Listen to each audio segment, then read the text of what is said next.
Hello everyone, welcome to my YouTube channel. आज हम पढ़ेंगे रिएक्टिविटी ऑफ SN1 कि किस चीज पे SN1 की रिएक्टिविटी डिपेंड करती है।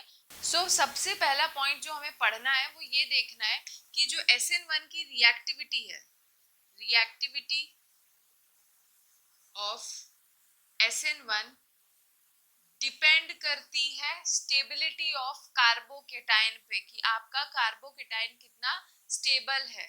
ये किस पे डिपेंड करेगी? Stability of carbocation.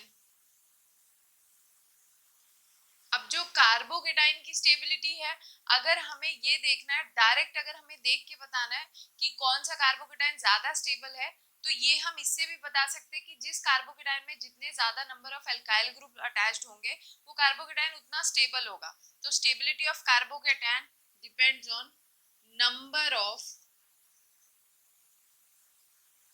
Alkyl group attached to it, attached to positively charged trivalent carbon atom। जो हमारा SN1 का रिएक्टिविटी है वो इस चीज पे डिपेंड करेगा कि आपका कार्बोकेटाइन कितना स्टेबल है।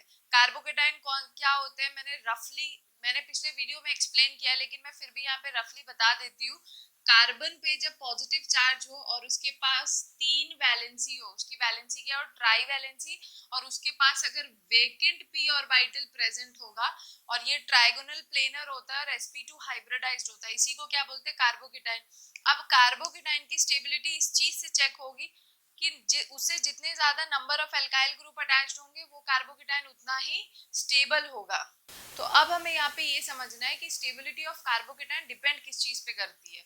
जो कार्बोकेटाइन की स्टेबिलिटी है वो हाइपर कॉन्जुगेशन पे डिपेंड करती है।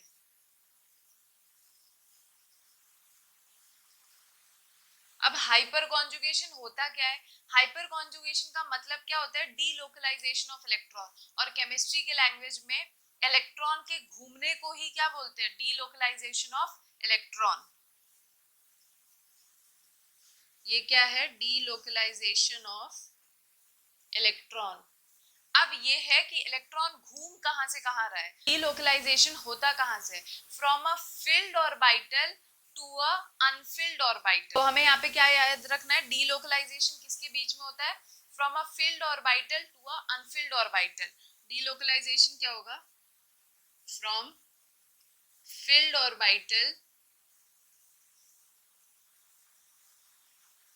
To unfilled orbital.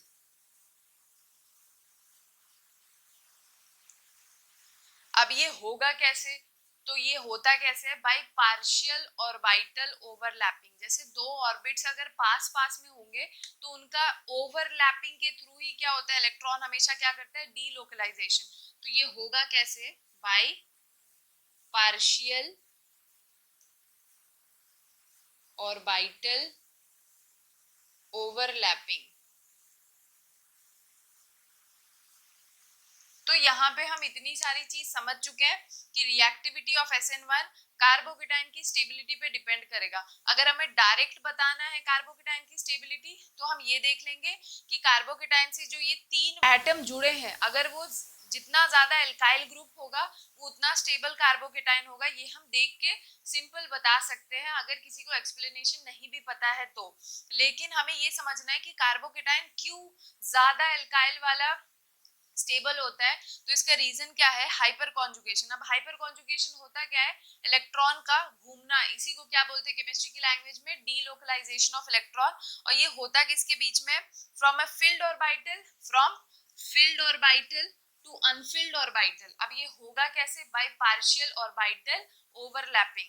तो हमें ये देखना है कि कार्बोकेटाइन कौन सबसे ज्यादा स्टेबल होता है और कौन लीस्ट स्टेबल होता है। तो उसके लिए हमें पहले कार्बोकेटाइन का स्ट्रक्चर देखना होगा। अब अगर हम कार्बोकेटाइन का स्ट्रक्चर देखें तो कार्बोकेटाइन 3 टाइप के होते हैं। कौन कौन से होंगे? कार्बोकेटाइन एक होता है 3 डिग्री, एक होता है 2 डिग्री और एक होता है 1 डिग्री। 3 डिग्री कार्बोकेटाइन में 3 एल्काइल ग्रुप प्रेजेंट होंगे, 2 डिग्री में 2 एल्काइल ग्रुप, 1 हाइड्रोजन होता है, और 1 डिग्री में सिर्फ 1 एल्काइल ग्रुप होता है और बाकी 2 ग्रुप्स क्या होंगे, हाइड्रोजन लगे होंगे। तो सबसे पहले हम एक एग्जांपल समझते हैं। जैसे कार्बोकेटाइन का स्ट्रक्चर मैंने क्या बताया कि ये क्या होगा, ट्राइवेलेंट होगा, इसके आसपास 3 एटम्स जुड़े होंगे और इसके पास हमेशा क्या होता है, एक ऑर्बिटल, पी ऑर्बिटल हमेशा क्या होगा, वेकेंट प्रेजेंट होता है। तो यहाँ पे जो ये इसका ऑर्बिटल है ये वेकेंट है,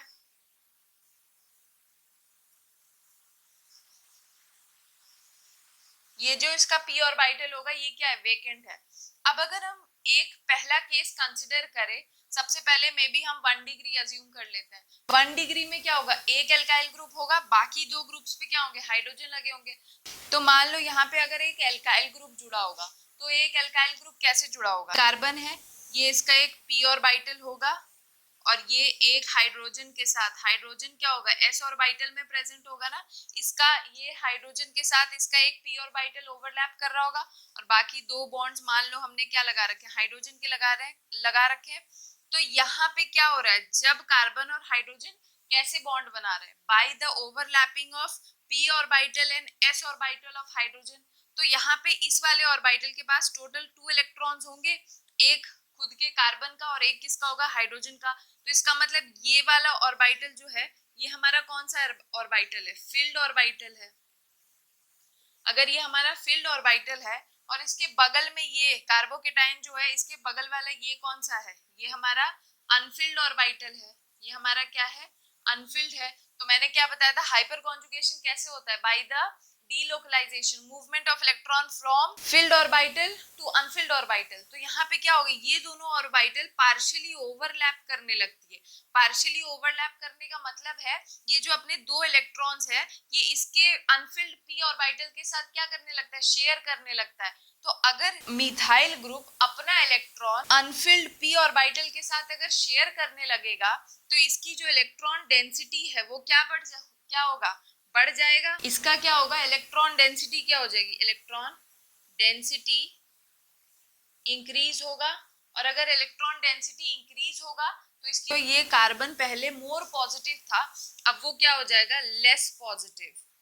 अब ये क्या हो रहा है, लेस पॉजिटिव। तो यहाँ पे हमने समझ लिया कि जितने ज्यादा एल्काइल ग्रुप प्रेजेंट होंगे इस वेकेंट पी ऑर्बिटल के आसपास उतना ज्यादा इलेक्ट्रॉन की शेयरिंग होगी इस कार्बन के साथ, इस कार्बन के साथ, और उतना उसका जो डेफिशिएंसी है वो उतना घट जाएगा। जैसे ये 1 डिग्री का केस हम समझ सकते हैं, यहाँ पे सिर्फ एक एल्काइल ग्रुप प्रेजेंट था तो भी इसकी जो इलेक्ट्रॉन डेंसिटी है वो बढ़ गई और इसका जो ये कार्बन पॉजिटिव था, जो पहले मोर पॉजिटिव था, अब वो लेस पॉजिटिव हो गया। अगर हम यहाँ का केस समझ ले तो अगर यहाँ पे कोई एक कार्बन एक और एल्काइल ग्रुप जुड़ा होगा तो इस एल्काइल ग्रुप के पास भी क्या होगा, खुद का अपना एक ऑर्बिटल होगा जिसमें क्या होगा, 2 इलेक्ट्रॉन प्रेजेंट होंगे।